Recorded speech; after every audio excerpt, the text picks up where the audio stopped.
এখানে সব সাজিয়ে নিয়েছি। এই দেখো, এটা মানে লোকনাথ বাবা ছিল আগে আমাদের, বাট একটু ভেঙে যাওয়াতে এই নতুন মা কিনে এনেছে, সেটাই আজকে মানে পুজো দেওয়া হচ্ছে প্রথমবার। আর এই যে গোপাল আমাদের, আর এটা হচ্ছে দিদার গোপাল, একদম ছোট্ট, একদম ছোট্ট। আর এখানে মোটামুটি সব ভোগ দেওয়া হয়ে গেছে। হ্যাঁ দিচ্ছি। আর এখানে যে লুচি, সুজি, এই লোকনাথের সামনে আমেরটি ফেভারিট, সবাই জানো। আর এটা হচ্ছে কি জানি মালপোয়া, এখানে একটু এই কাজু কিশমিশ খেজুর বাতাসা মিষ্টি, একটু কেক চকলেট, আর এদিকে হচ্ছে টক দই, এখানে মিষ্টি দইও আছে যদিও।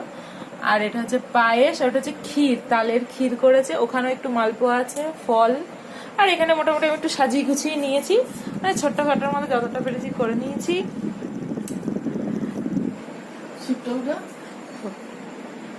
আর এই যে আমাদের উপরের ঠাকুর, এই উপরের ঠাকুরকে মোটামুটি দুপুরবেলা পুজো দিয়ে নিয়েছি। এই যে আমাদের শিব। তো চলো বাদ বাকিটা করি, তারপর দেখাচ্ছি। এই যে দিদার রেস্ট, দিদা আজকে আমাদের গেস্ট।